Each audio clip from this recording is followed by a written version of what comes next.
tonight. There's, I know, a number of people I've never seen before. Who's never been here before? Me. Michael. That's true. Okay. Some great new people. So there's always a question, where are you? Where are you at for the very first time? And so just a quick background on this. This is a vision. This place is a vision of a man named Buckminster Fuller, who said we needed a venue that surrounds ourselves in the issues of our day so we can better understand the history, the past, and really see the past trends, to look at the future projections, because that's what we're really interested in, sort of where are we headed, and then how do we make more informed decisions quicker. So that's what we work on here, is visualizing sustainable futures so that we can understand the past, see the future, and make smarter decisions quicker.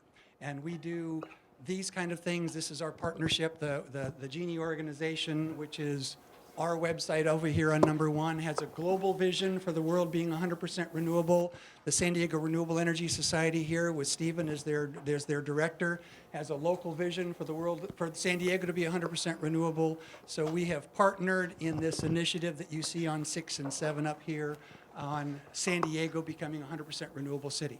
And I had a great meeting with Councilman Todd Gloria, a couple of months ago, who took that stand for our city to be 100% renewable by 2035. It's a big lift from where we are, and he acknowledged that. The city itself is at 8%, the utilities at 33%, but there are other cities that have already achieved 100%, so why not us?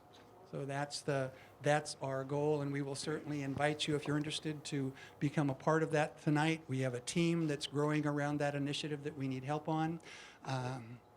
So that's a little background on it. Tonight we are taping, just so you know. We like to tape these and put them up on our website later. So if you're asking a question, you need to use this mic. Otherwise, the people on the video can't hear you. So our speakers will be mic'd up, but if you're asking a question, you need to grab one of those mics and speak into the microphone. What we'd like to do with these presentations, because both of our speakers have about a 30-slide deck presentation. I hope you'll like it, because you don't see it in a linear fashion here. You're going to see it all the way around the room. So slides 1 through 12 will be up very shortly. And if you can, hold your questions kind of till after the first 12 slides, and then we have a really rich dialogue with that set of 12 slides up. All right? Doesn't mean you don't have to ask questions during the middle for clarification, but it kind of helps to have them get through it, maybe some clarifying questions, and then have a richer dialogue at the end of the first set. So that's a little bit of a procedure. Stephen, come up. And do you want to talk a little bit about some of the slides you had preparatory, or? Yeah. Yes, I will. Thanks, Peter. So first, I always like to thank Peter for hosting us again. So those of you that don't know, SGRES, we're the San Diego Renewable Energy Society. We were the local chapter of the American Solar Energy Society, became our own nonprofit a while back. And when I was trying to get into the industry, because I think it's one of the most exciting places to be in our time, I came to meetings like this, and SGRES was always having great speakers, great contacts. So it was my foot into the industry. And when I met Peter, my first time coming here, I was amazed by this place. And the thing that always caught me the most was what he has over there on screen 1. It's sort of I guess the world game question that Buckminster Fuller posed, and it's sort of the backbone of what Peter's doing here. The question is, if you can't read it, it's how can we make the world work for 100% of humanity in the shortest possible time through spontaneous cooperation without ecological damage or disadvantage to anyone? I mean, to me, that is the greatest question you could possibly pursue. And try to find the answer to that. So Peter and I just initially hit it off. He's working at a global scale. SGRES is working at a more local scale. And a couple of years ago, we decided, I remember coming across a headline report. Has anybody here been to Britain or Scotland in particular? No? Have you seen pictures of Scotland? The grass is green and the sky is dark gray. And I remember a couple of years ago reading that Scotland had an initiative to get to 100% renewable energy. And I was living here in San Diego, and I thought, how could, if Scotland's going to do that, how could I possibly be in San Diego and San Diego not get there, right? I mean, the sun shines here a ridiculous amount. So SGRES, we sort of rallied around that vision, and now, as you probably all know, the San Diego Climate Action Plan, over here on slide 2, screen 2. If you haven't read it, it's a great initiative that the city's taking. There are 5 strategies, and strategy number 2, which is the yeah, if you could. So it has 5 strategies. One strategy is around building, another strategy is around transportation and trying to get people to walk more. Strategy 2 here, though, is near and dear to us. It's clean and renewable energy. So the goal, if you can scroll down a touch more, the overriding goal is to get to effectively get the city to 100% renewable energy by 2035 through increased photovoltaics, through energy efficiency, and through either getting us to 100% or possibly going out and buying renewable energy credits or converting to a CCA in order to purchase clean energy. So it's, you know, if the city's going that way, we're strongly in support of that. And the reason we're holding this talk and we have these 2 great speakers lined up, Rebecca and Don, is because, you know, to get to 100% renewables is great, but the sun doesn't always shine and the wind doesn't always blow. So how do you deal with that? And California is really on the leading edge of so many things. And you may or may not be familiar with the duck curve, which is over here on slide 4, on screen 4. So the duck curve, if you don't know, the California ISO, the California Independent System Operator, they control sort of a electricity exchange, if you will. I'm paraphrasing here greatly, between California, between other utilities, between other states. And they've recognized that as you get more and more they've stated that as you get more and more renewables, it starts to really change the load curve. So the top line there that says 2012 actual, that shows what a day in March looked like from a net load point of view. And their projection is that as you get more and more renewables coming online, primarily photovoltaics in this case, they start generating during the daylight hours and the net load becomes lower. And so that by 2020, with the projected amount of renewables, there's going to be this gigantic dip in the middle of the day in terms of demand for power because there's going to be so much photovoltaics out there in the grid generating it. So at some point, that starts to dip into base load that is really hard to turn off because, you know, the rivers are always flowing and not anymore, the nuclear plants aren't running, but so at some point that can become a challenge. And not only in the middle of the day, but look, you'll see that the problem that they're calling out are those steep ramps. There's going to be a ramp down in the morning as the sun comes up, and then there's going to be a very large ramp up as everybody goes home and they start turning on their TVs and whatnot, and the sun is going down. So this ramp creates tremendous difficulties in trying to provide stable, reliable electricity across the entire grid. And what they've recognized, and what a lot of people have recognized is, well, one way to solve that, one way to lower the belly and cut the neck is energy storage, right? When you're producing too much, store it. And when you need a lot, turn it on. So that takes us to AB 2514. So over here on screen 8, the CPUC, the California Public Utilities Commission, that determines what the SDG&E and PG&E do, they said the investor-owned utilities need to go out and procure energy storage. And so they set goals for SoCal Edison, Pacific Gas and Electric, and the bottom area there is San Diego Gas and Electric. And you'll see that San Diego Gas and Electric needs, as a total, all 3 utilities need to procure 1.325 megawatts. And if you don't know what... Gigawatts. 1.3 gigawatts. Yeah. So, and if you don't know what that scale is, and it took me a while to start to... And that's actually gigawatt hours, it's energy. It's not. It's capacity, actually. Yeah. Yeah, it's capacity. And just to put that in perspective, a nuclear power plant is roughly 1 to 2 gigawatts. So this is approximately saying you need to get energy storage on the scale of about a nuclear power plant, which is just tremendous. And so there are, just on screen 9 here, Department of Energy, this was December 2013, they put out a study in terms of what energy storage is already out there in the nation. And you'll see that a huge amount, 95% of it is pumped hydro. But there are a number of smaller technologies that are coming up. Thermal storage, which they have over at UCSD.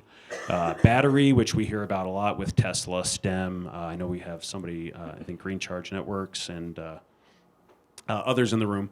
So, feel free to talk afterwards.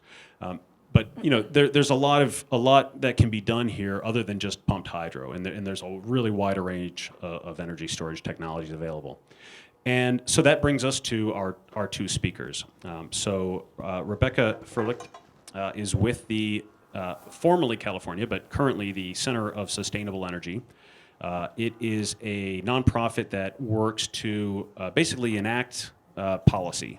They help transfer funds when there are initiatives, when there's funding available from the state or the CEC or other organizations. And they also run certain programs that have targets for getting electric vehicles on the road or getting solar out there. They were responsible for CSI. So a lot of successful projects, and in fact, that's how Rebecca got her start at the organization with CSI, and now she's been given the awesome job of running the self-generation incentive program. So she's going to talk about what incentives are out there for energy storage and give you a much better background than I have. And then we also have Don Liddell. I'm working on that. He's got just a tremendous background in energy across the nation here in California. He is currently founder and on the general counsel on the board of the California Energy Storage Alliance. So if you're interested in energy storage in California, here's the guy.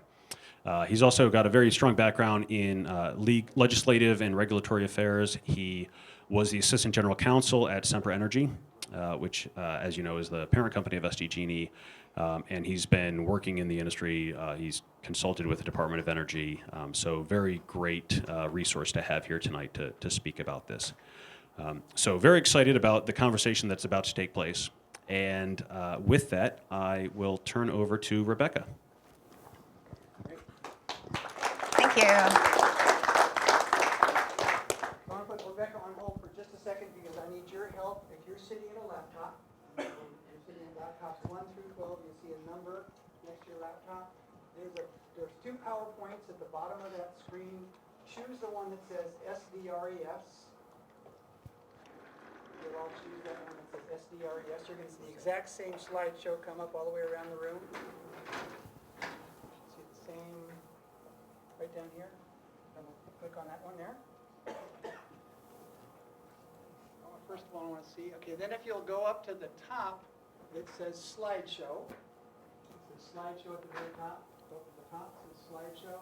And then you're going to actually go down to the number that's on your laptop. And I want you to start at number 7 slide. You're going to start at number 6 slide. Over there, Angela, you're going to be on number, 11 slide. Mark, you're going to get number 12. All make sense? So slides numbers 1 through 12 are going to go up all the way around. You said 11, this looks like a 4. Are we sure it's 11? I'm sure it's 11. That is my. I'll take my number 4. Do you need any help?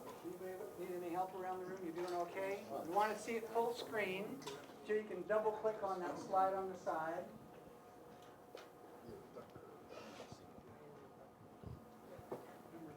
Go ahead and double click on that, John. Should come up. Or how about if you go up into slideshow, go from the slideshow, click it, and say go from current slide. Okay?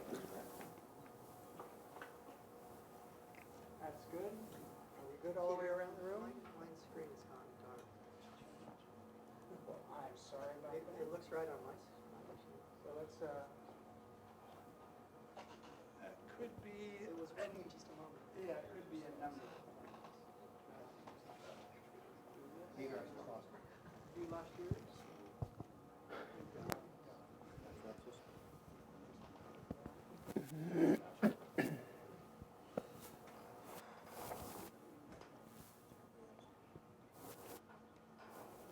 That's good. No, we lost you all together. You're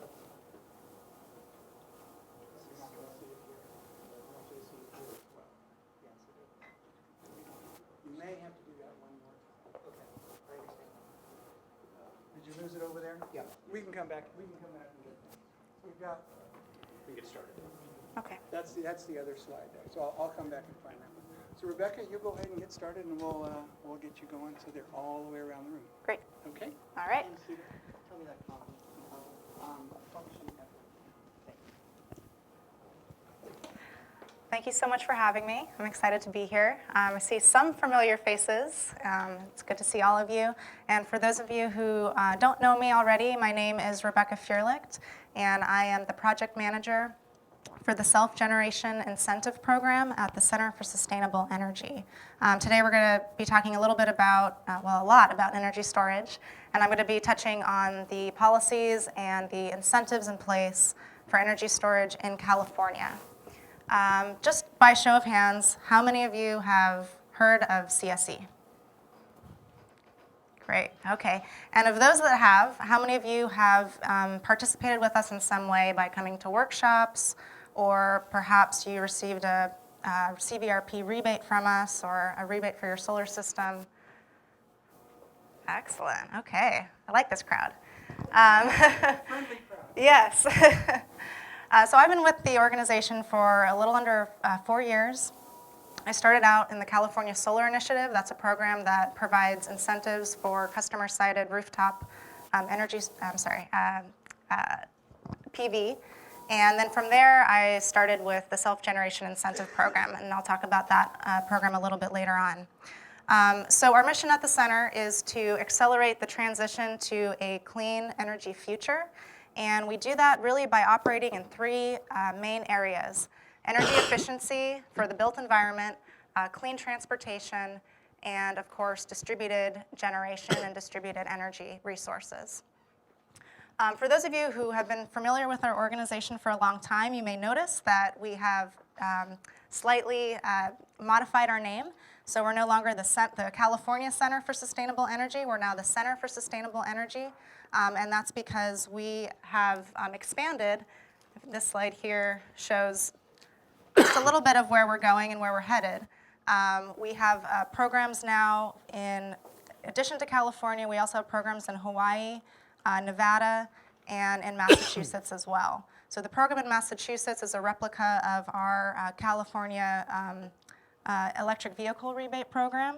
And we have a technical assistance partnership that we provide for businesses, engineering support in California, Nevada, and Hawaii. So today we're talking about energy storage, and really the message that I want to get across tonight is that energy storage is a game changer. It's really exciting. It's a really exciting time to be in this space as well. Our electric system and our electric grid was never originally designed to interact with distributed resources, let alone distributed energy storage. But we've quickly realized over the last few years how valuable energy storage can be, especially here in California. So it's a really exciting time because now we're thinking about how do we redesign our incentive programs like SGIP to absorb and incorporate energy storage. How do we redesign and reimagine some of the policies that are in place? For example, incorporating energy storage into net energy metering tariffs. That was a big lift last year. So it's a really kind of chaotic time, but it's also a really exciting time to experience all this change. So today I'm going to be talking about a few different topics. We'll talk about the role of energy storage in California in a broad sense. We'll touch a little bit on the Energy Storage Mandate, Assembly Bill 2514. We'll talk also about a couple of customer-sited storage benefits. So SGIP is focused specifically on customer-sited energy storage. And we'll talk about the Self-Generation Incentive Program and some of the challenges and opportunities that we see in the years to come. So I think it's interesting to kind of start with reminding ourselves of the role of energy storage in California energy storage is really interesting because depending on the location, the benefits vary. And I think, from my perspective at least, energy storage in California really helps us transition to a clean energy future and enables some of the policies that are already in place in the state to promote renewable energy. As we all know, California is a very progressive state, and we're leading the nation in a lot of our energy policies. And energy storage is a way to accelerate that change. So we're transitioning from fossil fuels to renewable energy resources. We're constantly trying to increase the efficiency of our buildings, and we're trying to maintain a flexible and reliable grid, all while making all of these different improvements and changes. So I think that energy storage helps achieve the policies that are in place. An example of this is executive order from the governor to put 1.5 million electric vehicles on the road by the year 2025. While it's not perfectly defined yet, I do believe that energy storage has a significant role to play in this particular area. When you talk about fast charging stations and you talk about mitigating demand charges and 1.5 million electric vehicles plugging into the grid, we're going to need a way to maintain that. So I see definitely energy storage playing a role there. And then, of course, what we're probably all a little bit more familiar with is the RPS goal of procuring 33% renewables by the year 2020. Does anybody know where we're at right now today? SGIP claims the whole thing. Everything. Okay, so they've hit their target. How about statewide? Last I heard, I think we're about 20%. But we're definitely on target to meet or even exceed the goal by 2020. RPS is the Renewable Portfolio Standard for renewable energy resources. So of the renewable mix that we have, I pulled a graph here from the California Public Utilities Commission website.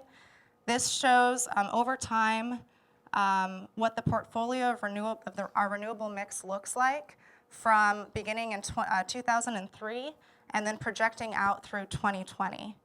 And what we see is that there's growth in wind, there's growth in solar thermal and PV. But what is immediately obvious is that the solar PV growth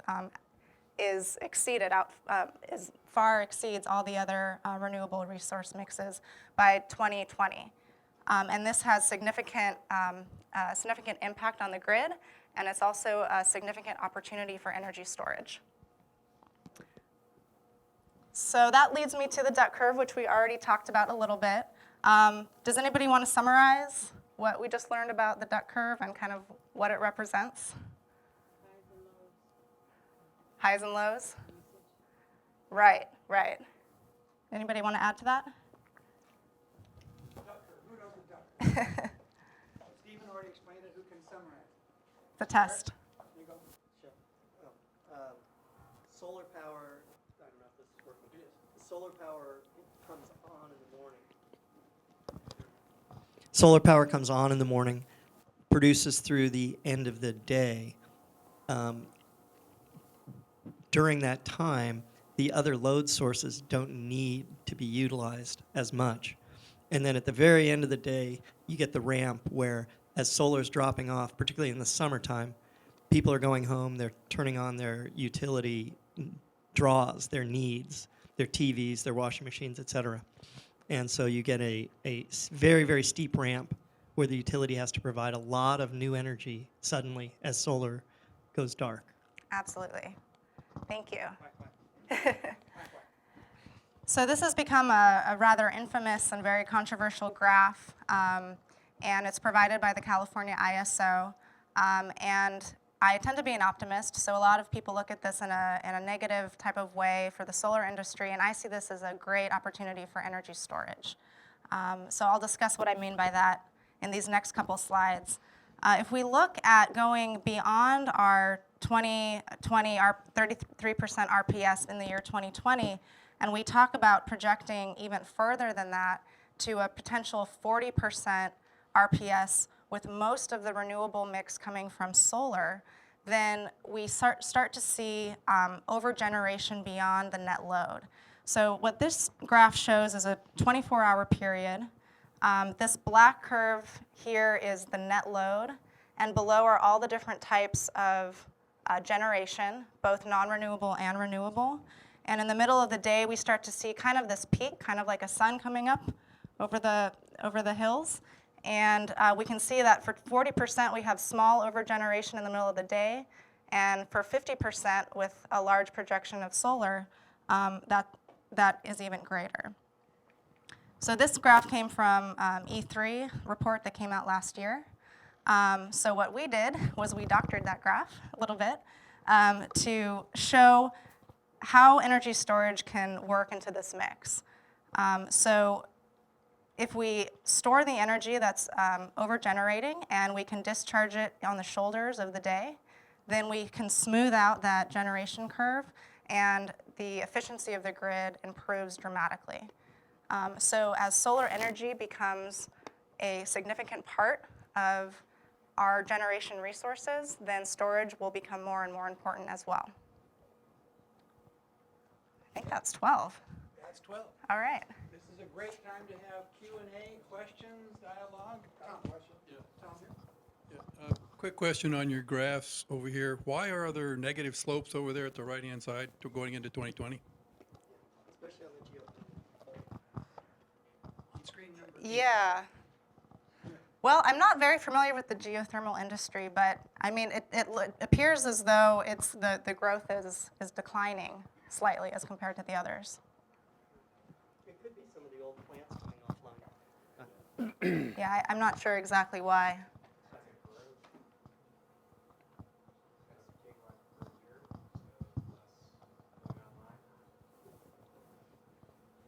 Yeah, I'm not quite sure what the reason for that is. Production, actual, energy production, gigawatt hours. Right, it's energy. Right. Yeah. So there's a prediction of less geothermal in 2020 and more wind and solar, right? Yeah. Same question. Same question. All right, same question there. So, and who was the who that was the CPUC? Yeah, this is the California Public Utilities Commission put this on their website. The geothermal resource may run out with time. The geothermal resource may run out with time as well. You know, it has certain lifespan, so they may be running out of, the lifespan may be ending. Yeah, perhaps. Yeah. Perhaps. Or it may not be cost competitive. Yeah, Cost in addition. competitive in the future. Right? Other dialogue on slides 1 through 12. Questions? Okay, they're good on that. All right. Great. So those of you on slides 1 on the laptops, you have to use the down arrow button and count to 12. Slowly count 1, 2. This is not a hard exercise. So then what we're going to see is screen number 13 up here on number 1.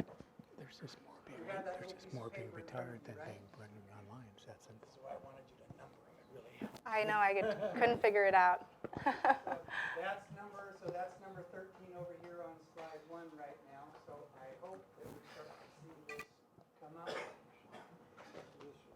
think that's out of order right there.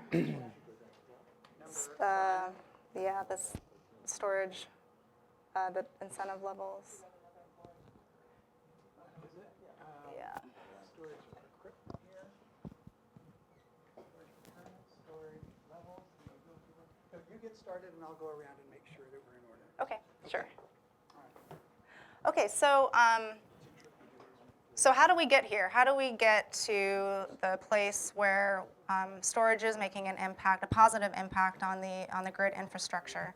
A good place to start in history, which is not a very long history, is AB 2514. So we go all the way back to 2010.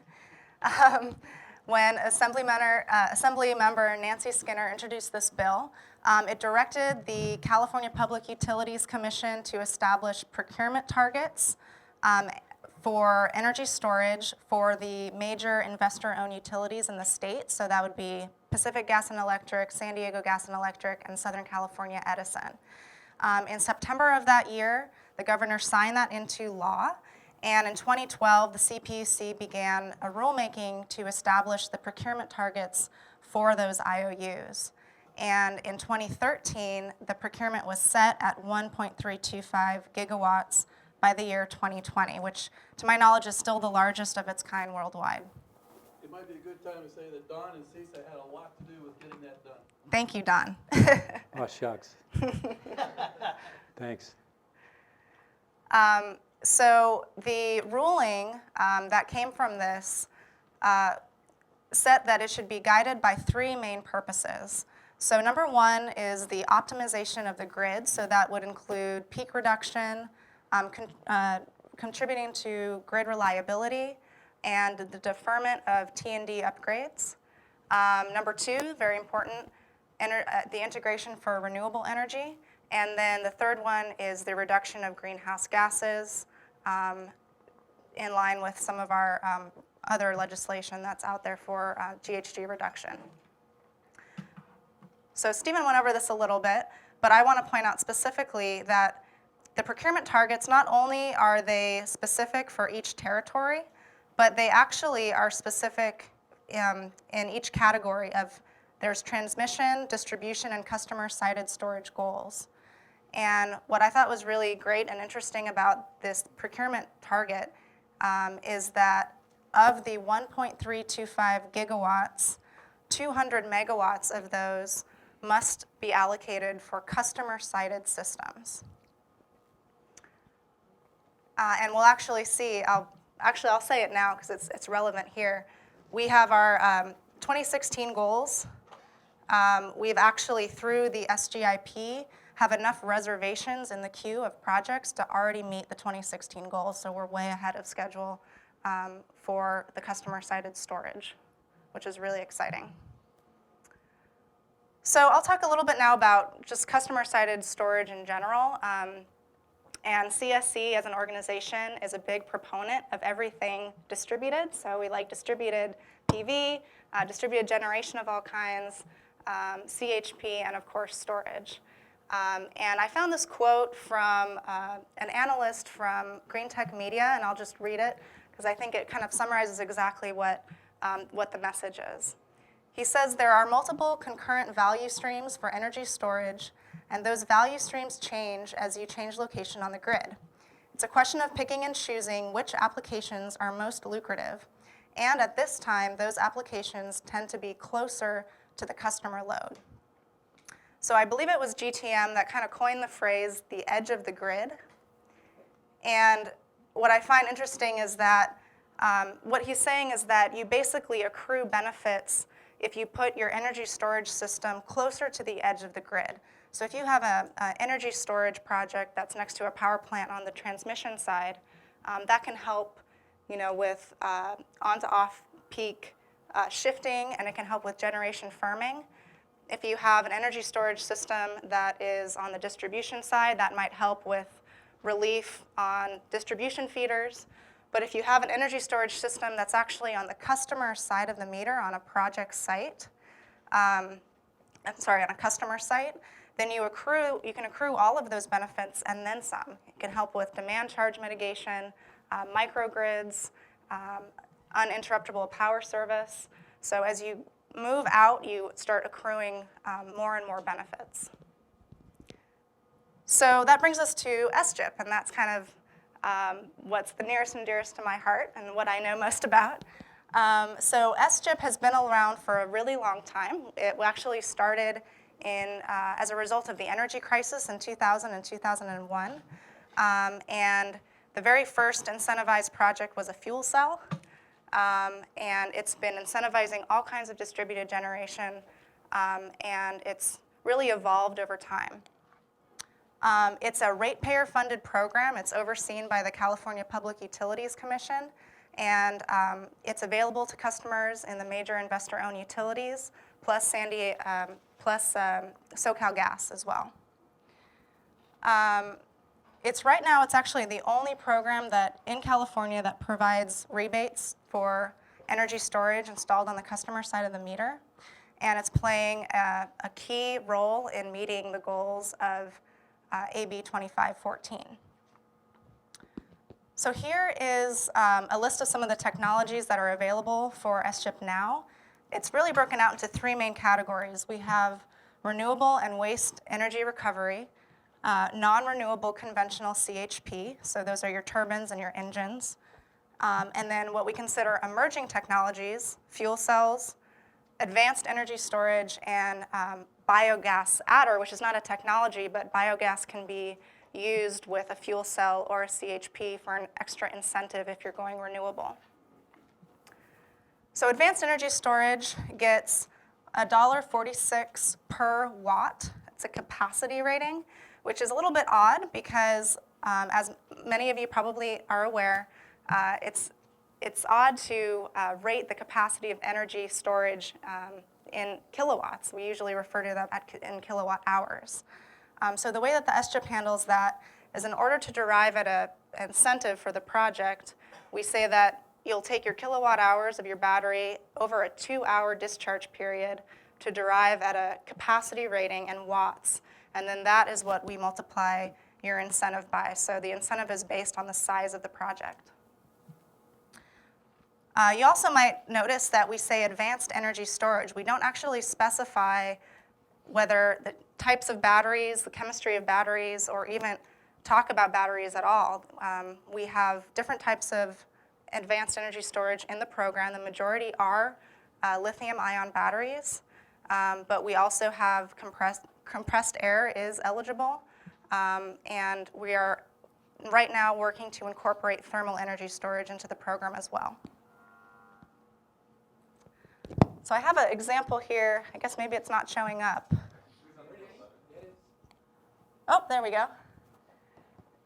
So this is just an example of what I was talking about before about how the incentive is calculated. So for a 40 kilowatt hour battery discharged over 2 hours, that would, in the eyes of the SGIP, that would be a 20 kilowatt battery.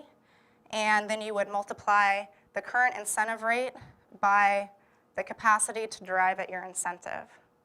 If you have a very large system, we want to make sure that it's performing over time and that we're protecting ratepayers, since it's a ratepayer program, to make sure that that project is running over at least 5 to 10 years and that it's performing well. So for larger projects, we actually, projects over 30 kilowatts, will pay 50% of the project cost up front after you install, and then 50% is over time based on the performance and the discharge of that system.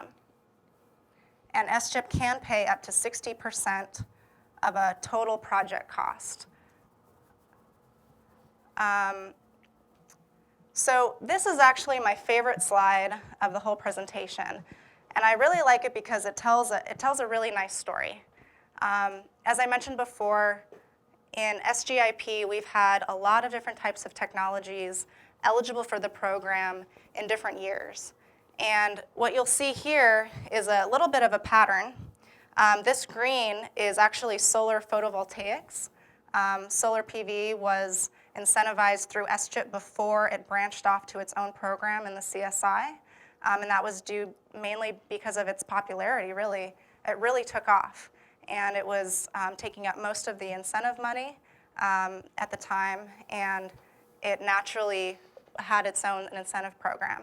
And what we're seeing now, starting in 2011, when storage was part of the program, up to 2014, we're seeing the same situation unfold. It's the same type of trajectory as we witnessed with solar photovoltaics a few years back. So I think it's just really, it's really neat to kind of look at this program and think of it that this is the program that first launched solar PV in California, customer-sited solar, rooftop solar. And then now that's paving the way for storage, and the two really enable each other. Any questions? Comments around this? Yes. Wayne, have you have one? Hi, I'm Manny from CM Solar Electric. I have a question in regards to cost per watt. What's the average cost per watt for energy storage? You see 20 kilowatt, for example. It's a really good question. It really varies. What we're seeing in terms of our database is about $5 per watt, but that's not necessarily accurate because what we're looking at is the SGIP incentivized capacity. So, Rebecca, maybe yeah. Mike, do you think you could comment on that? Yeah, in a broad sense, or narrow if you want. I mean, that's about fair. You can. I couldn't get into. I mean, first of all, the costs are changing dramatically. That's one of the reasons that this market is even here now, because of how far the costs have come down, and it makes it economically viable. But I would say, I mean, Rebecca would probably actually even know more than me with that SGIP rated capacity, whatever. $5 is a fair number. I mean, and it also, you know, you can pencil these things out a bunch of different times and get a different number every time. So it's kind of hard to pinpoint it. Yeah, I would say about as an average, but take it with a grain of salt, I guess. So, in comparison to solar, Did you want to have you be heard on the I was going to tape? take So in comparison to solar, about 10 years ago, we were looking at prices of upwards of about $10 a watt. Are there any projections for energy storage to come down to say $3 a watt in the near future? That's a good question. I don't know if I can answer that actually. Do you have any I have an any answer. input on that? Yeah. I do, thanks. Your question is the most common question that gets asked. And it's a great question, and the honest answer is the honest answer, thank you, I'm not even talking to this thing, is that it's too complicated to really to boil it down that far yet. First of all, there's so many different kinds of storage, it's not just one.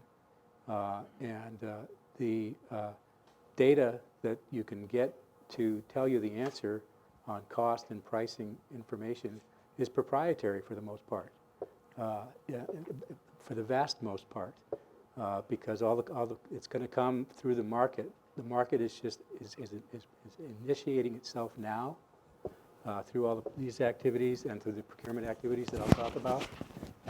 But you're not going to get. Don't believe an answer if anybody gives you an answer that's specific. That's my guidance to you. Okay, because there are lots Glad of. I didn't provide an answer. I mean, I'm sorry, it's true. There are lots of academic sources. There are lots of investment bank sources. There are sources all over the place, and they're all over the lot. And you can't believe any of them. And that's how I operate anyway. Because what really matters is what someone's going to pay for them. And that hasn't really come to be known yet in the public way yet, because you're only just starting the first rounds of procurement of energy storage on any scale. So it's a great question, but it's premature. It's too early to ask that question, let alone answer it. That's my answer. I'm just investigating this on my own. The Tesla, for instance, I think has 85 kilowatts, and is certainly, I would say, about $1 a kilowatt. I mean, $1 a watt, maybe even less. That's what they report. So, and many car makers are coming out with these. So I think the information will become widely available and widely comparable as people start shopping around for these. It will, but you have to be very careful about hype, frankly, because an organization that's in the business of selling batteries is going to want to make them appealing in the market. So they're going to give you figures that are the best figures they can, But and you can take those with a grain of salt. You compare them to other figures. You can't look at what Tesla's doing and tell yourself that's the answer. Not even close. But certainly people are buying these cars and they're seeing what kind of output they're getting. You know what a microscopic percentage of the market that is? Well, that's true, but it's out there. It is. I'm agreeing with you. It's a data point. The point here is we're getting a lot of data points. Some of them are more credible than others. Some of them are just not credible at all. And in the next year or two, we'll have much better information. But I wouldn't hitch my start at Tesla.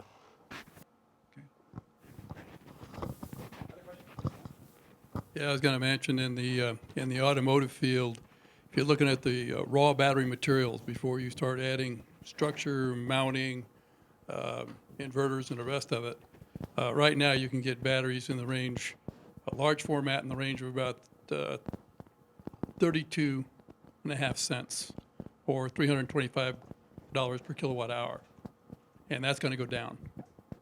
So on that end of it, it's still a downward pressure. But by the time you look at all the rest of the stuff that goes with it, as Don said, it gets very, very complicated, and you also have to be careful of the technology and the size of the project. So it's not an easy answer to take a look at. Right. I mean, the battery, as you're pointing out, the battery is only one component of a storage system. There's the electronics, the power electronics, there's the communications, there's the software, there's a whole balance of plant in the traditional sense that you would use it with a fossil plant is the biggest number. And the actual storage unit will be on the smallish end of the things that go into it. So when someone tells you, oh, it was X, you have to ask them, well, what were you including in your X? And more often than not, you'll find out that's the price of the battery. But that doesn't tell you anything at all about what the storage system costs. Just like PV, it's only one component. And the interconnection fees and the permitting is also a large majority of the installed cost for a larger stationary storage as well. When you're talking, just make sure you can, those people in the back can hear you. Okay. All right. Good? Everybody else? One more question. Yeah. Oh, yeah, I'm sorry, Bill. The two questions for you, Rebecca. Uh-huh. You said that the battery technology isn't of interest in terms of advanced energy storage. The project using lithium or lead acid batteries would be treated the same in the SGIP program? Does it have to be lithium? No, the chemistry we're agnostic to. So the way that SGIP looks at it, you need to meet certain requirements, eligibility requirements, performance requirements, round trip efficiency. So in terms of the round trip efficiency, for instance, we have a 63.5% eligibility requirement. That's an AC round trip. So that might end up excluding some types of batteries on its own, but we don't actually explicitly state, the chemistry of the batteries themselves. So you just have to meet the eligibility of the program. And do you have to be grid connected in order to be eligible?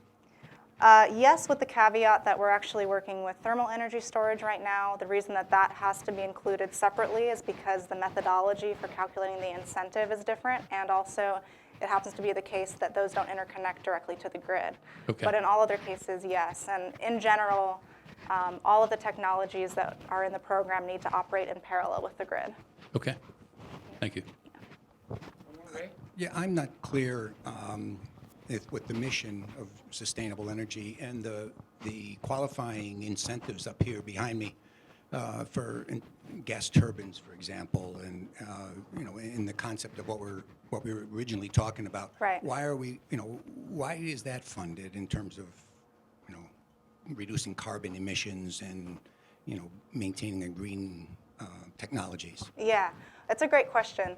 Well, gas turbines and microturbines and even fuel cells, CHP fuel cells, have been in the program for a very long time. The goals have been evolving. So the major break happened in 2011 when we had a Senate Bill 412 came along, and it wasn't until that time that the major primary goal of SGIP is greenhouse gas emissions reductions. Many of the goals previous to that were more about reliability than anything. So with that new bill that passed in 2011, we reevaluated the technologies. So the CPUC came out with a staff proposal, evaluated each of these technologies, and determined that if they met a certain GHG standard, above us or below a certain threshold, I should say, then they would still be eligible for incentives through SGIP. So it's a certain amount of kilograms per megawatt hour of CO2 that they need to meet to be eligible for the program. Now, moving forward, it's going to be interesting. We're actually going to be updating the greenhouse gas emissions standard for the state. And we're going to be including some of the RPS goal, progress that we've had over the last few years. And we're also doing a cost benefit analysis through a third party, and we do an impact evaluation every year. So every year we kind of have a better view of how some of these systems look in terms of their emissions and their GHG emissions and NOx emissions and those kinds of things. So it'll be interesting to see what comes out this year, especially if the factors, the GHG factors are updated. Because then I have a feeling that perhaps some of these non-renewable CHP systems might not make the cut, potentially. So we'll just have to see. Hey. I think we're on. So I'm going to get a little more tactical here as opposed to strategic. When we look at customer-sided storage, and I'm thinking about the base consumer, homeowner, got a PV system on their roof, are we talking about storage on their site, or are we talking about larger storage for commercial applications where they would store to meet grid overall needs as opposed to specific consumer needs? Well, many of the systems do both. So in order to be eligible, you have to be on the customer side of the meter. So that system needs to be installed at the site, whether it's a residence or a commercial business. But it is providing it could be providing benefits in both ways. Yeah. And I've got a question on discharge. I understand. I understand that the goal for the storage is grid reliability, providing distributed source. But is there a requirement by the PUC that they can discharge that power, or is it up to the customer? To the grid? Yeah. Does ISO have does anyone have control over the discharge of the storage other than the customer themselves? Well, from the SGIP perspective, we're not concerned about that too much. But from my understanding, and maybe Don can speak to this a little bit more than I can, there are so the system owner, more than the host customer, has control of the system. And then also they can elect third parties so that they can kind of pool those systems together and participate with all of their systems and demand response or some kind of CAISO market potentially in the future. So the control of the system may lie either with the customer or out. It could be entirely outside of the customer's control. So it might be a third party, but not the utility per se. Let me add a little bit. Sure. Okay, from a more macro perspective, what you're asking about is how can it be dispatchable and support the grid when it's dedicated to a customer? And that is a huge, huge issue for the California Independent System Operator. We'll call them CAISO for short, because they don't have any visibility. They don't know what's happening on the other side of that meter, and that's a big, big problem from their perspective because they can't control it, they can't dispatch it, they can't see it electrically, and that's what's being dealt with right now. They're working very hard on a way to do that, but fundamentally it comes down to a matter of contract. It's between the provider and the purchaser of the unit, the host customer, and whoever the vendor is, contract. It's an issue that comes up in a broader context than just the SGIP.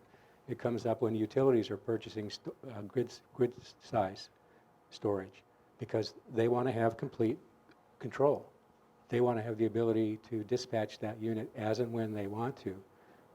And so they can't be in a position of having a customer have a prior claim on any of that, right? So they're incompatible, in fact. You have to go one direction or the other. You can have total control on site, or you can be totally dispatchable. In the middle, it's a matter of contract, and it's a problem from a regulatory perspective. Angela? So my question is, I'm not quite sure how I got here. I got an email, so and I said, sounds interesting. So I came out. I'm interesting because clearly I don't see a lot of diversity in the room, and you guys are really talking extremely knowledgeable, so you're extremely over my head. So how does, since I saw part of your mission was the customer, how is this information, I didn't know about it. And I mean, I actually have a contract with SDG&E where we actually go door to door on them, and we've enrolled over 30,000 families in 3 years to get a discount on their bill. Mm-hmm. And I'm seeing this, and we present, and I'm like, I'm all over and we're not talking about this. So how do we broaden this conversation and have a layman's conversation, because y'all couldn't come and start here because my eyes are glazing over at a lot of the things that you guys are saying, but how do we make it real and bring it down to a diverse customer base? That's a great question. So yeah, we've been talking kind of broadly about the policy and then a lot about some of the technical details. I think that what this presentation is not, but what's equally and even more important than all of this is what are the benefits to utility customers. So we gave a workshop last year in October on energy storage for business owners, commercial entities, because at this point in time, that's what makes the most sense. A lot of the benefits are not being realized with homeowners directly. That doesn't mean that the energy storage systems that are being installed residentially on residential sites don't have value, but in terms of the actual customer, right now and where we're at in the market and with the policies, the direct benefit to the customers usually lies with commercial entities that have demand charges, and that's where the value of storage really shines for them. You're going to be hearing more and more about it, because as the market matures, it's pressing down. The pressure is downward to the right now, multi-unit dwellings are with community net energy metering and virtual net energy metering happening. Eventually, it'll get down to the individual homeowner, but it hasn't gotten there yet, and it'll be a few years probably before it does. Mm-hmm. Right now, the principal buyers of the product of storage are the utilities and the large commercial and industrial customers who can make the scale work to be cost effective for their particular application. It just hasn't gotten there yet is the answer. No one's hiding it. So we're going to move on, so we have Don have plenty of time for his presentation as well. So you have about 6 more slides? Yeah, I think I just have one more that should be here, just a wrap-up slide. Yep. Okay, great. So just a little bit of stats from the program. These are actually about 6 months old. I apologize for that. They've changed slightly, but I thought it was interesting to pull from our database. This is all public information, by the way. You can go and download this report. Of the projects that we've had in the program, statewide, we're talking about 3 megawatts of installed. Actually, now that's about 6 megawatts of installed SGIP storage capacity. That's only 10% of what's in what we call our queue. These are projects that have submitted incentive reservations. They've signed contracts with their customers, but they have not yet been installed, and we have not yet paid out the incentive. So we're looking at kind of a bottleneck where we have about 60 megawatts statewide of storage projects that have already signed on with customers and are hoping to install in the near future. If we look at the number of projects, we can see that in terms of the number of projects, they're about equal in terms of residential and commercial, but in terms of capacity, we have much more commercial capacity in megawatts than we do residential, because the residential market is, comprised of 5 kilowatt small battery systems. This is also slightly outdated. This is also from our report that came out about 6 months ago. Also public information. So these are some of the top storage manufacturers that are in our program. Everybody must be familiar with Tesla as a car company, but they also have, they're kicking away with energy storage and stationary applications, and they operate both in the residential and commercial markets. STEM, Green Charge Networks is not on here, but they've been growing very fast over the last 6 months with the program. And these are what a lot of the, if you're interested in what a stationary application looks like, it's not that sexy, it's a box, but we have different sizes here. So this is like a 30 kilowatt STEM AES project. This is an example of a green charge system, usually about 20 kilowatts. This is a 5 kilowatt residential Tesla battery. And then we also have our megawatt and multi-megawatt systems, which usually are installed on larger campuses, college campuses, the Qualcomms of the world, that type of thing. So SGIP has been in existence for a long time, and it's going to be in existence through at least 2020. The major news of last year was that the legislation was reauthorized, which is great news for the storage industry because they're just getting started in the program, and they will be guaranteed incentives through the next 5 years. The incentive amount in statewide is $83 million a year. We thought 6 months ago that this would be great, but at the end of last year, we received a ton of applications, and we actually used up almost all of our budget for all of the different administrators statewide. So this year, we're starting with a very small budget because there's no rollover of funding that happened from 2014 to 2015. So we're actually finding that we're in the second month of the year, and PG&E, who's the largest administrator in the state, is already on a wait list for 2015. And most of that has to do with storage and fuel cell projects. And then I have, especially because Dawn is here, I have a nice quote from Janice Lynn, who is the executive director of CISA, that we're very proud of. So she said, the signing of the SGIP extension underscores California's continuing recognition of and support for the environmental and grid enhancing benefits of energy storage. The significant funding will maintain program momentum and add 200 megawatts of energy storage resources by 2020. So the challenges and opportunities that are ahead for energy storage are many. In my personal opinion, I believe that the technological capabilities of storage is still far outpacing the policy, and a lot of regulatory progress still needs to happen to get it so that we have that we can realize all the benefits that storage has to offer, especially in California. So we'll be looking at what happens with incorporating energy storage into net energy metering tariffs. We'll look at how the evolution of time of use rates might impact the value of storage for homeowners. And then also, SGIP is going to be focusing on storage in the future since it's such a large part of our program now. We're incorporating thermal energy storage. We're figuring out how to have a more streamlined process and make the program as good as it can be for the storage industry. So the key takeaways, energy storage is essential to our California's energy future. Customer-sided storage in particular is developing recognition and is a necessary part of our grid. We in California have the opportunity to lead on energy storage just like we have with other technologies, but continued regulatory developments will be necessary to realize all of the benefits. So with that, that's my presentation. This is my contact information. I'm happy to talk to anybody afterwards. Feel free to email me or go to our website as well. I have some information about the center and some of our other programs. And thank you so much for your time.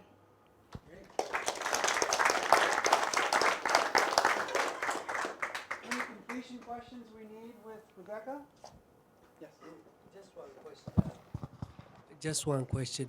How does a utility demand response program, basically, storage is becoming very aggressive, and it's changing the duct curve. Before it's like more of a camel curve than a duct curve. The peak load occurs at 3-4 p.m. from 1 p.m. Now the peak load is occurring, has shifted to 5 p.m. So how does a utility demand program, in a way, how do you coordinate that? The SDG&E or the utilities provide the demand response program. They give incentive for, reducing the peak kilowatt on chillers. So is there any communication on this aspect? I think it's still being developed. I don't know, Don, you probably have a better answer than I do from the utility perspective. I have a different one. Okay. And that is that theoretically it shouldn't matter. What it comes down to from the customer's perspective, God, this really doesn't work. What it comes down to from the customer's perspective is dollars and cents at the end. And there's so many programs. Each of the utilities have half a dozen different programs that are targeted at different industry sectors. And they match up the program, they join the program, and they participate in it because they've matched it with their tariff. And if they match that tariff and they add storage and they still get the same bang for the buck, they'll do it. If they don't, they won't. That's what's happening.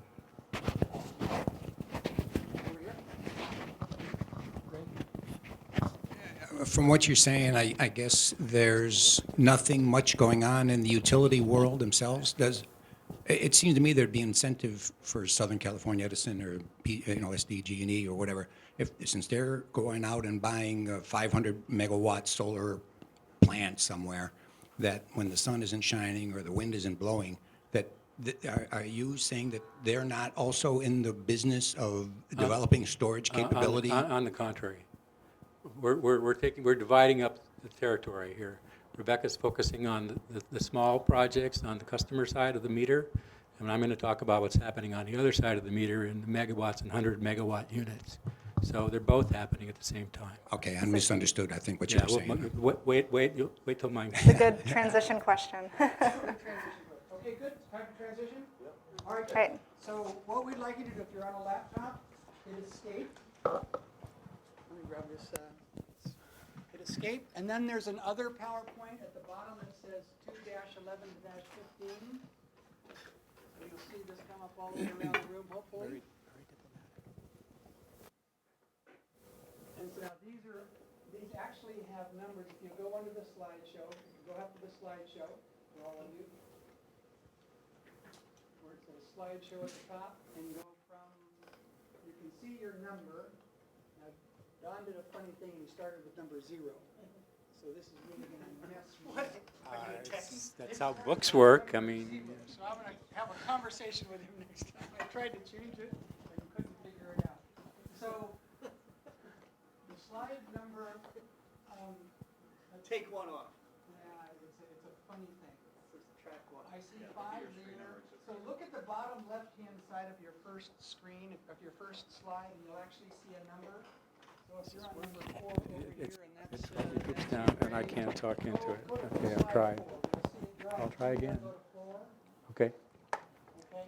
So look for the number in your bottom slide, and what you want to do is actually go from the number in the bottom left corner of the slide. Number 1 here, you're going to have 1 and 2. Number 2, I'll help you with this. So Don, so then go out and do your slideshow, and I'll go around and help you as you get started. Use the pointer if you'd like. Okay, we'll have to improvise a little bit. I can see that. That's fine. Thank you for inviting me. It's a huge subject. It's like saying, let's talk about generation, or let's talk about transmission. It's just so vast a subject that we can only just skip across the surface here.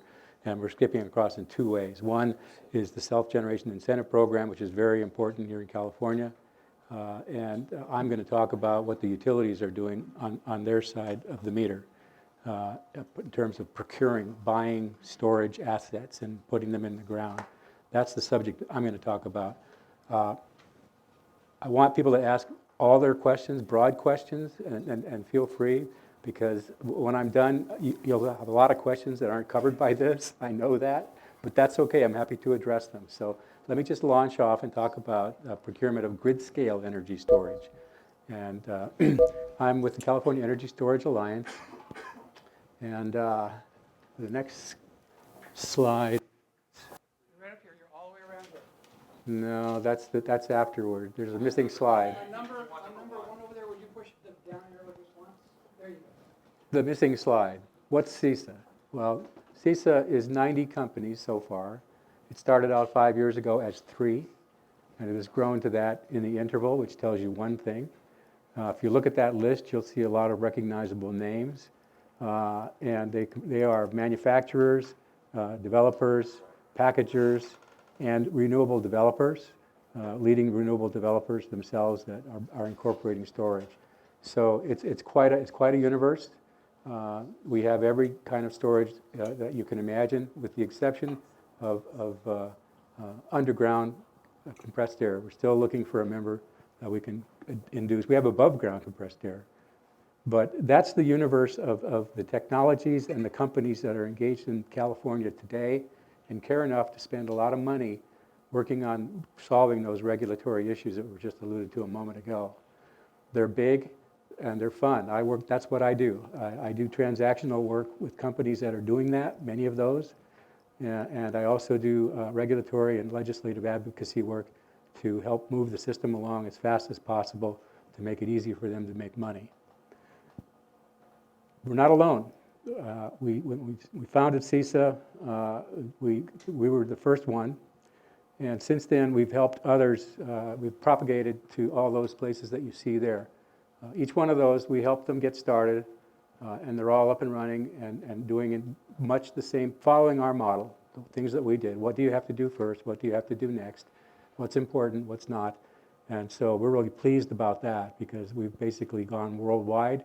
I don't, because California is so darn complicated that it's all I can do, believe me. ESA is the national group. Yep, and they never did advocacy until we started. They've always been an educational group. And EPRI, lots of utilities get together, they talk about it. It's an educational platform, has been around for quite a while. But once they saw what was happening with the advocacy, they jumped in and they have their own advocacy council to do the same kind of thing.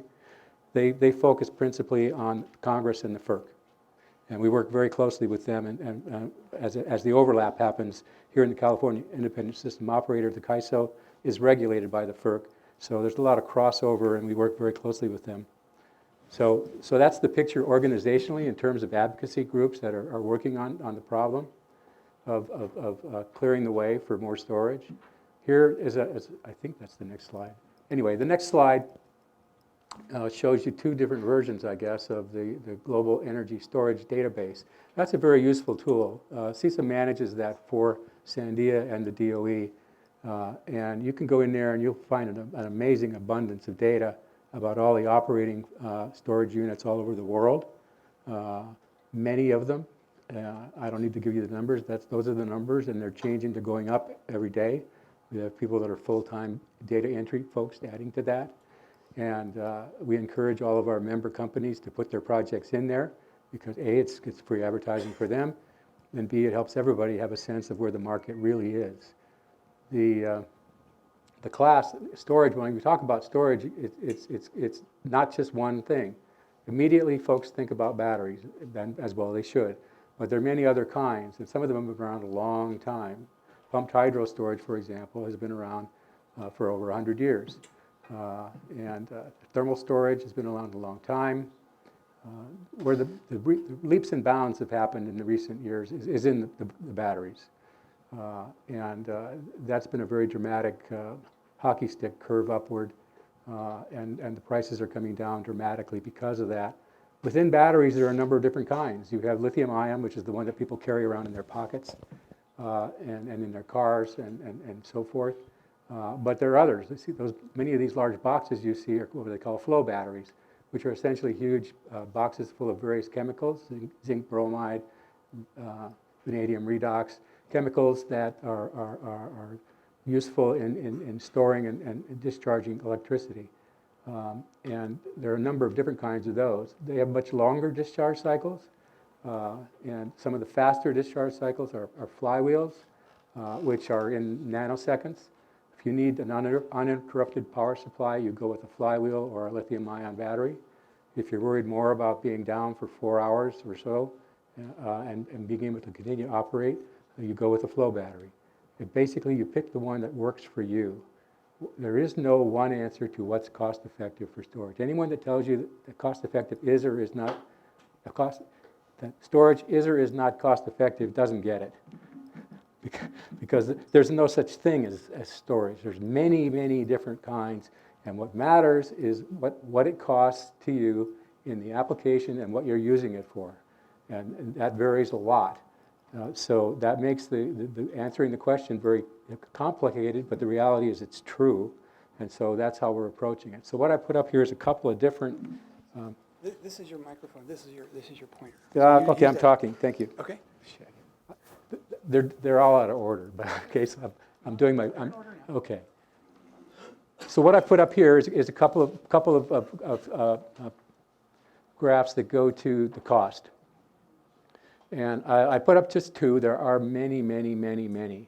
But if you'll look at them, you'll see that folks have pretty close to a consensus around how advanced the technologies are and how cost effective they are.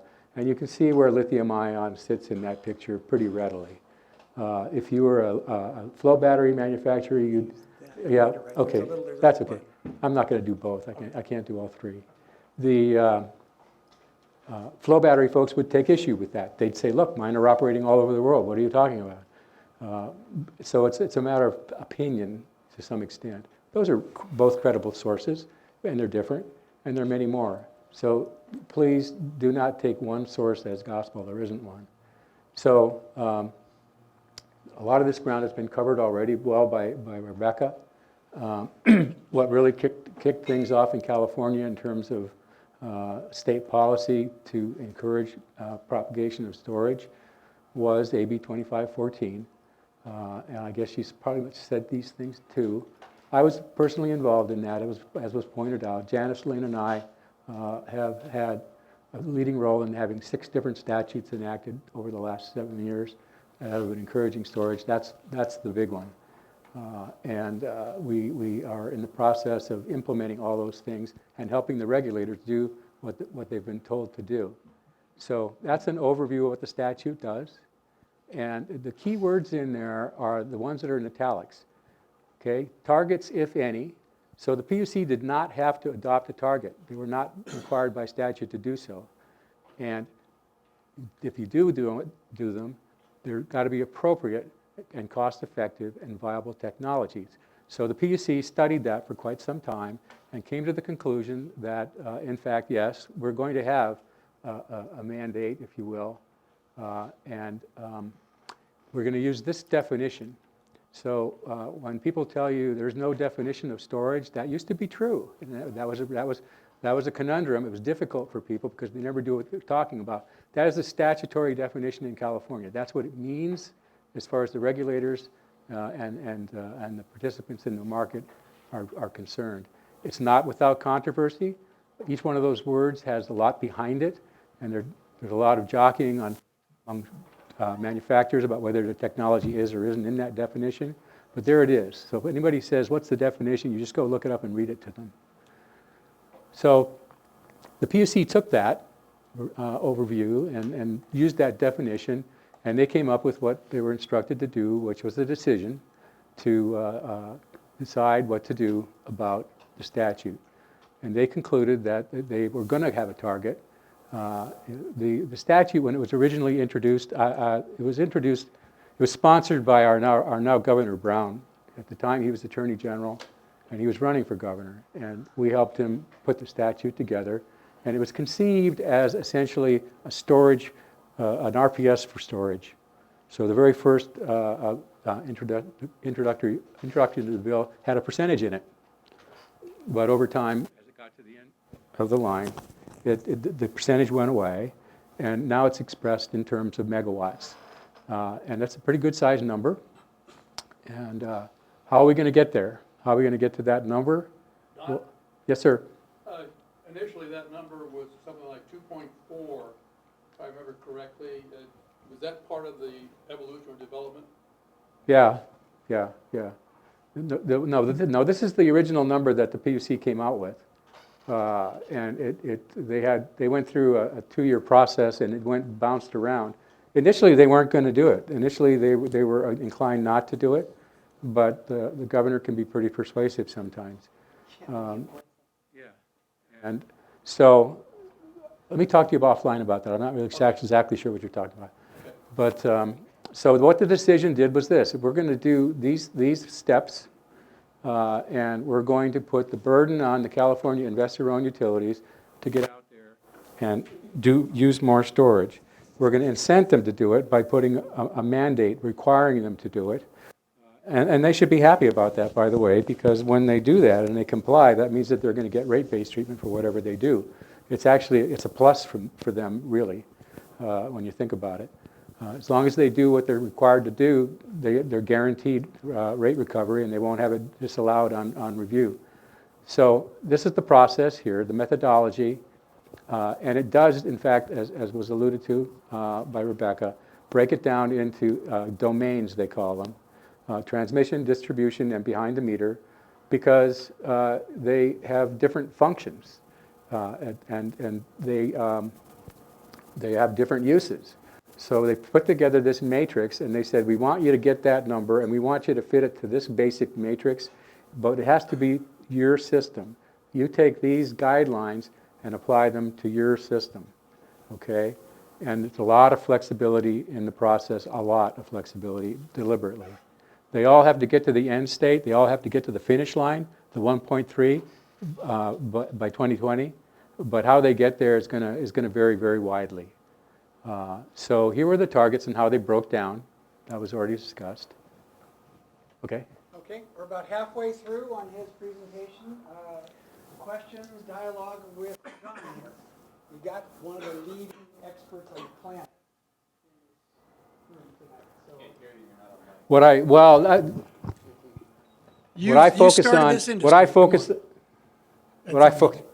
focus on is the regulatory and legislative framework. The matrix, all that stuff happens. That's fun. I've been doing that for a long time.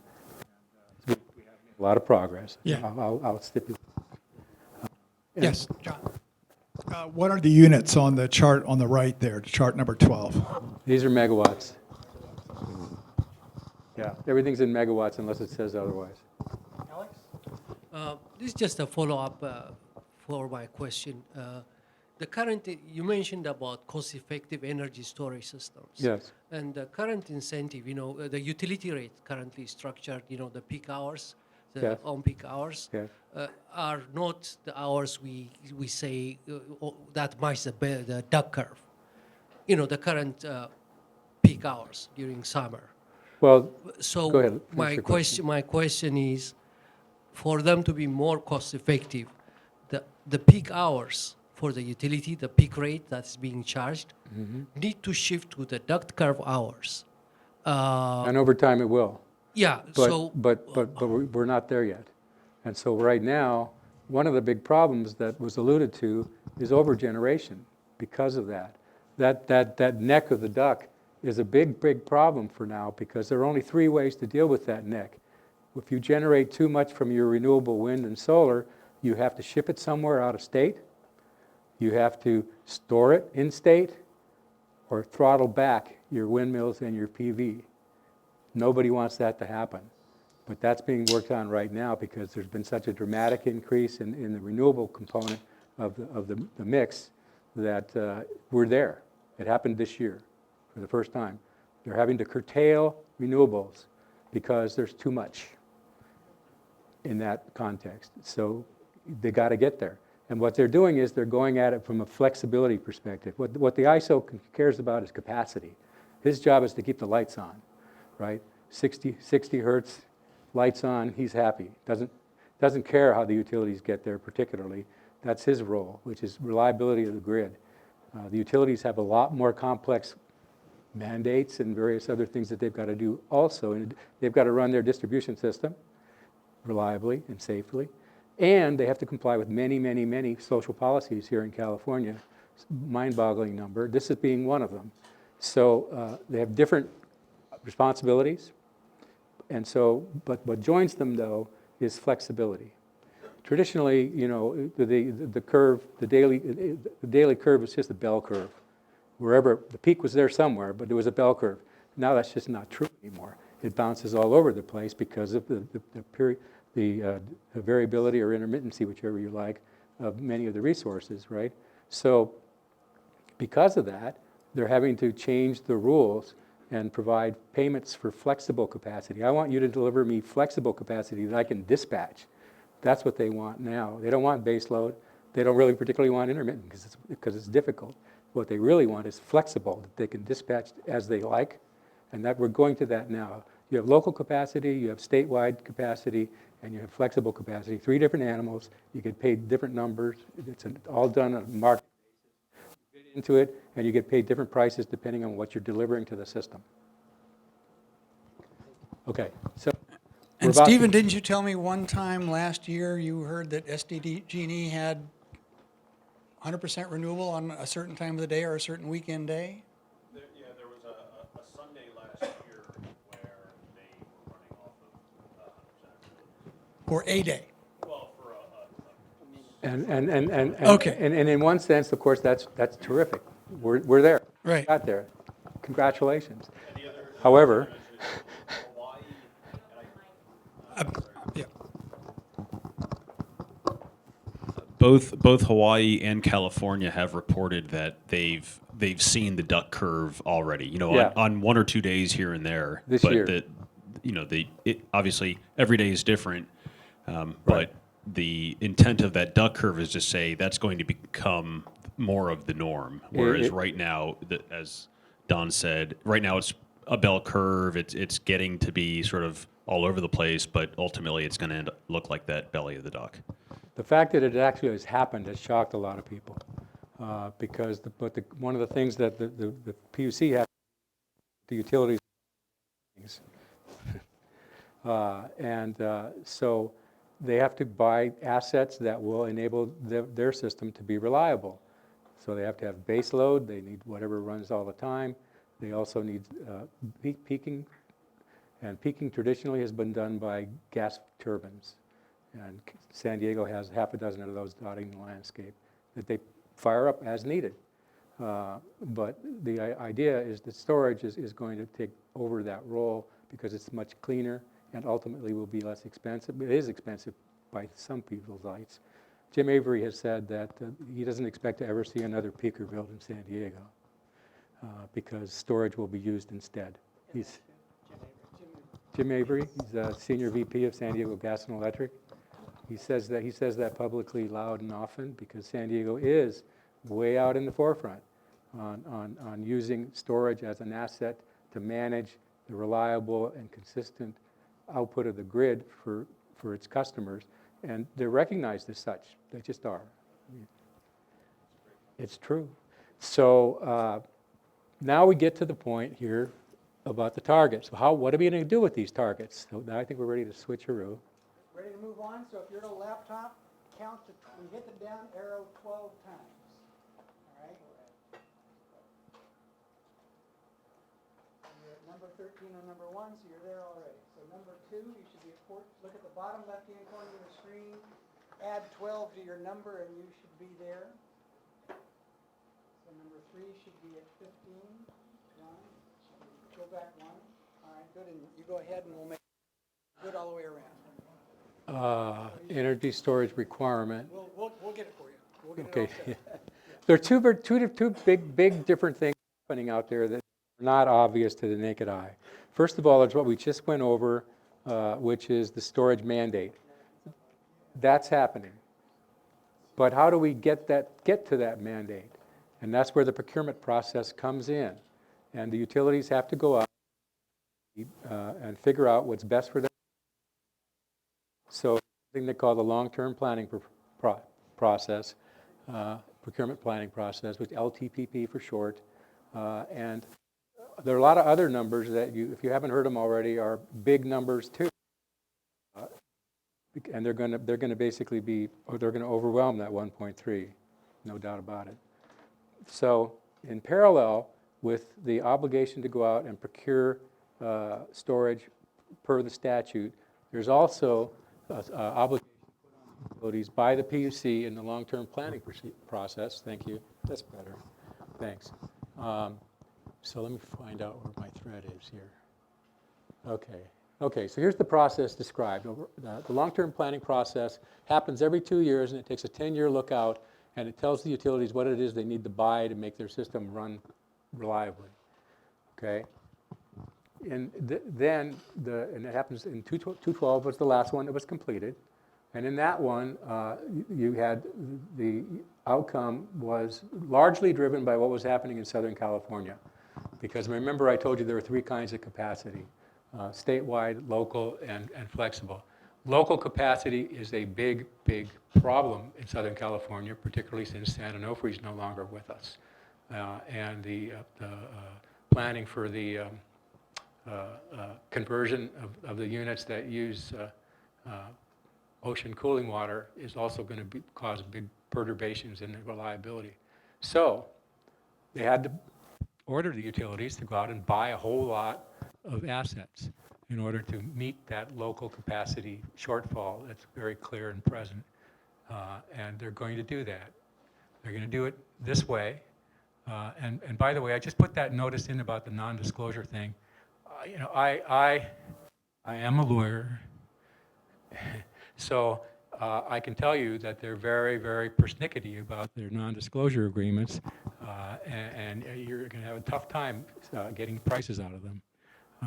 And I can't tell you much more about the internals of the process because I represent a number of clients that are participating in it. But I had a very interesting conversation with Edison a couple of weeks ago, and we talked about lessons learned, what worked, what didn't work. And as we're going along, we're learning how to do the procurement for storage, which has never been done before. It's first of a kind. So everyone's doing their best. So that happened. Then there was another layer put on top of that. And we said, holy mackerel, we've just lost San Onofre. We need more. So they added these numbers on top of those numbers.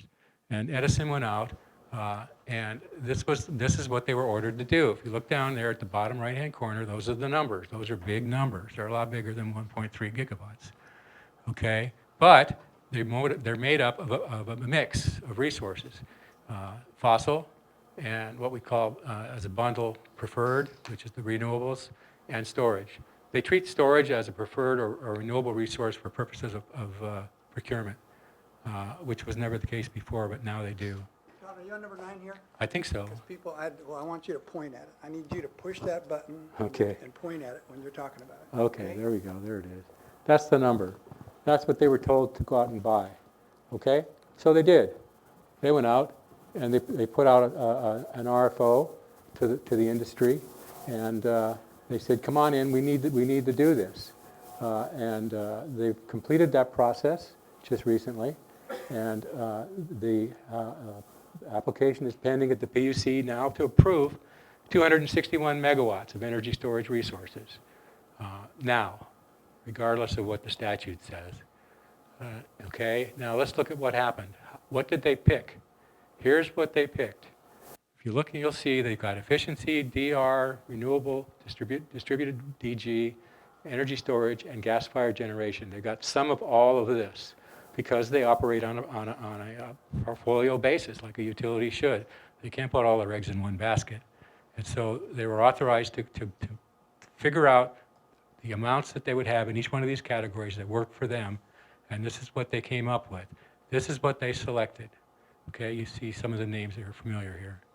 Okay, so what does that mean in terms of storage? Focusing specifically on storage now. Here are the winners. They haven't been approved by the PUC yet, but the PUC is probably likely going to approve these, and you'll see that they're different kinds. Okay, that's what's going to happen. So let me move on to SDG&E, I hope. Yeah. Okay. And behind the meter is customer premise? Yeah, that's a shorthand. It's a term of art that people use for customer sided. Customer sided. That's right. Okay. Yeah. From anybody. Well, from people in. It's not my perspective. We shouldn't be. Are most of those customers commercial in this case? Oh, these? Behind the meter? Yeah. Okay.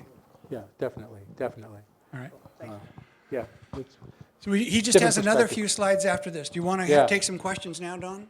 Sure, or we can go to San Diego and do that. Any more questions? This was wonky stuff here. Anybody want to get into the... Yeah, this is fascinating.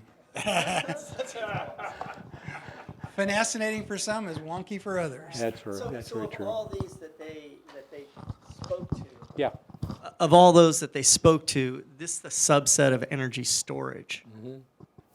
I see. It's broken out that way. Yeah, see, that's why I put the big picture and then focused in on what exactly happened with the storage selected parties. I can't tell you too much about the specifics of those because, as I mentioned before, I represent a number of them. But that's what they picked. So the thermal energy storage, it's a lot of little projects. Yeah. It is, and ditto for all the behind the meter are small, no larger than like 5 megawatts max, closer down in the kilowatt range. They're aggregated. Well, but your energy storage, the AMS, Yeah.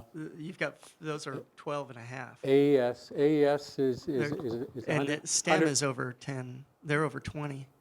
I mean, they're in the teens, all of them, on the battery side. These are number of contracts, not number of units. Oh, roger that. Yeah. Okay. Yeah. Okay. Those are the number of contracts that. Right-hand column is megawatts, so these Yeah. are sizable. You aggregate them, you take whatever the sizes are, and you multiply them by this number of contracts, and you get to that number of megawatts, right? Okay. So that's how it works. So San Diego, meanwhile, was out there doing something comparable, and where are they? There they are, over there in the corner. They were also ordered by the PUC to go out and buy the necessary assets to keep the local capacity requirement that's required here to keep things in balance. And they're doing that. They went out with a procurement and they got bids, and they're evaluating them now. And they'll make a decision on that in a few months.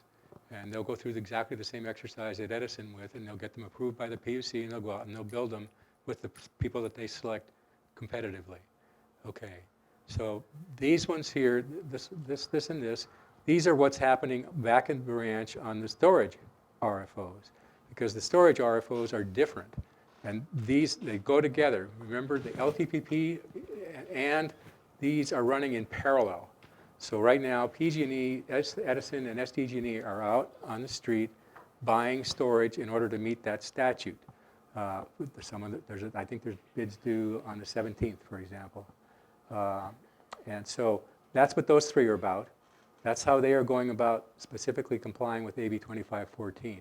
And the other ones that I was talking about a moment ago are much larger numbers, and they're doing both at the same time. It's a little complicated to follow because no one explains it to you. They don't go out. It's not something to do a lot of outreach on. They just do it. So where am I now? Let's see. John, did you have a question now? Yeah, I noticed that some of the storage was ice storage and Yeah. cold water storage. Yeah. Is that a thermal process? Yeah, it is. It's the opposite of molten salt, really. Ice Energy has a modular unit that bolts on to a standard commercial air conditioner. Generates a block of ice at night when the rates are low, to your rate question.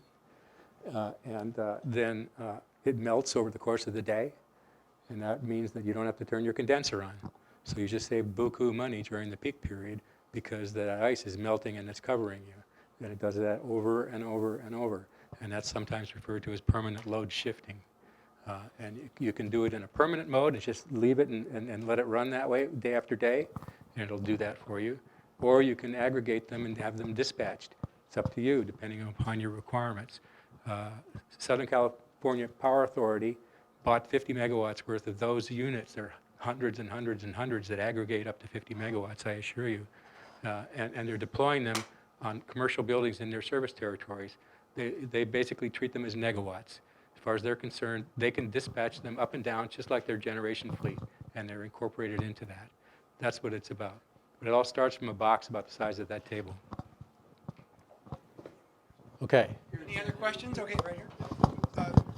Yeah, so the number one, the AES, one contract, 100 Yeah. megawatts, Yeah. that's distributed all over the place? No, or that is going to be one unit. That's going to be right next to their existing fossil unit. up in one the- giant system. Yeah.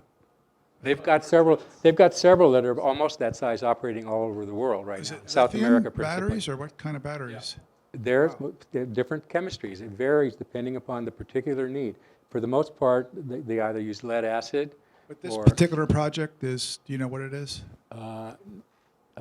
probably I could go look it up, but I believe it's lithium sulfate, lithium sodium.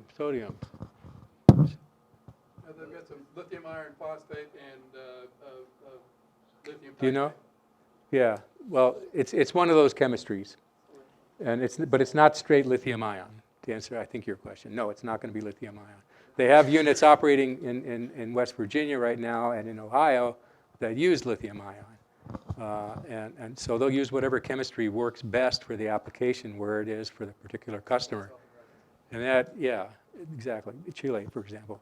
And that brings me to a question that you posed for me, which I thought was a good one, and that is, gee, if this is all so great and it's all going in positive direction, why is GE closing their battery factory in New York?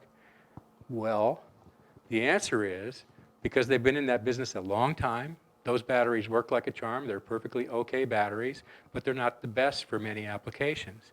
And they're going into a development mode where they are going to develop battery projects, not batteries, where they develop, own, and operate an entire system, and sometimes a very large system. They need the flexibility to be able to pick the chemistry and match it to the customer. So it's no longer needed. That's why they're closing it down. They're going very aggressively into all sorts of storage. That was the answer to your question. I think it must have been somebody else, because I don't think I asked. Somebody asked me that question. I mean, it's counterintuitive. Why is GE, one of the biggest players in the world, closing their battery factory? That's why, because it's outdated, it's outmoded. It locks them into a particular technology that's too narrow for most of their customers. So it has to go, but they're going great guns and everything else. I want to acknowledge we're at 8 o'clock, so we want to let him finish, and we'll probably, obviously, we're going to be over a few minutes, so you have about it's all right. We have about 6 more slides, all right? Hang in there with us if everybody okay? Okay. If you have to go out quietly, I understand, and then we'll just have a quick wrap-up at the end.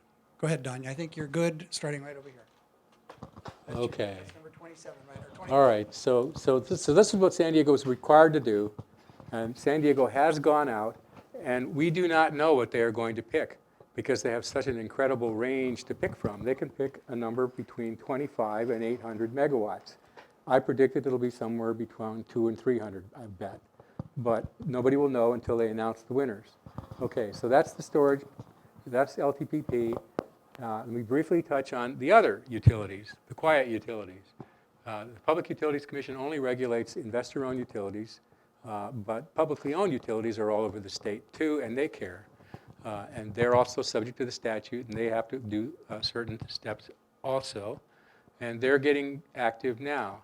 They have submitted their plans to the Energy Commission. Each of them have a different plan, but they're all going to be deploying storage in some way over some time frame. They vary widely, and one example is the Southern California Power Authority here I mentioned. They've got an RFP out there right now. They're accepting bids for storage over the course of this remainder of this year. They'll enter into contracts with the winners, and their participating members will be able to access like a master purchase order essentially. IID locally, just to bring it home, is out there also, and they've been working on this. And this slide tells you that they've got a pack of companies that want to sell them storage, and they brought them in and they said, we want you to get ready to bid, and they've done that. In January, they got their bids, and they're now evaluating, and they're going to pick somebody that will deliver them a turnkey 33 megawatt energy storage system in order to meet the reliability requirements that were put on them by the NERC and the FERC post-outage here, post-blackout here in California a number of years ago. So they're solving that problem by putting a battery in. They're not going to put in more transmission. They're not going to put in generation. The battery is the right answer, so that's what they're going for. Here's DWP, just to finish. They also have plans, and they're in this range. And it's all going to happen, but it's going to happen in a very complicated and difficult to follow way, as you can tell from the chart. I put it there to illustrate the point that they each have a very, very tailored need and planning profile that they have to go work to, and that's what DWPs look like because they're so big and complicated. The IID, they need 33, much more simple. So that's the universe of utility scale procurement in California today that's active right now on the private side and the public side. Don, thank you very much.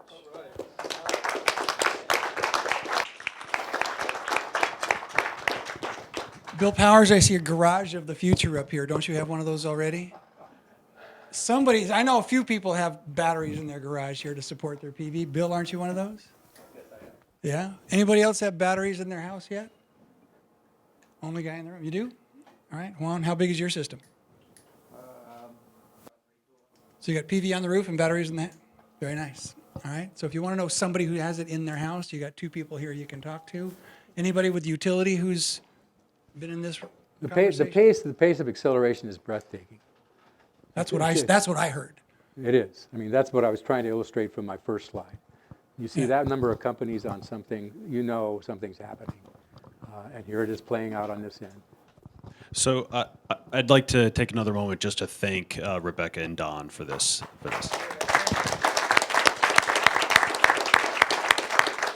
Thank you. And I'll wrap it up very quickly here. So hopefully you got out of all of this that this is an incredibly exciting time. If you're a green person, if you're here because you want cleaner energy, how many people have a battery in their house? How many people have a freezer in their house, right?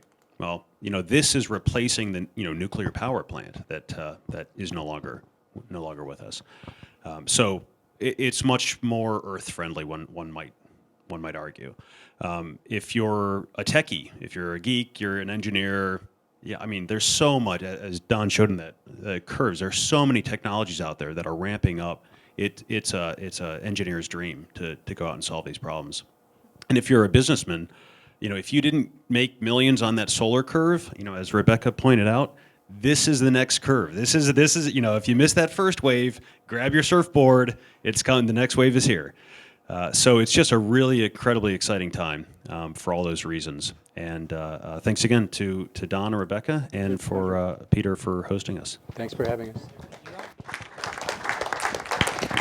One final, a commercial before you go. You can join the San Diego Renewable Energy Society. There's a little white slip on that paper in front of you. It's a nominal charge to join SDRES. If you'd like to support the Genie Initiative, we love your support as well. Guess how this system works? It's on your support. So we'd love to have you join. That's that little sheet there. You can do it online as well.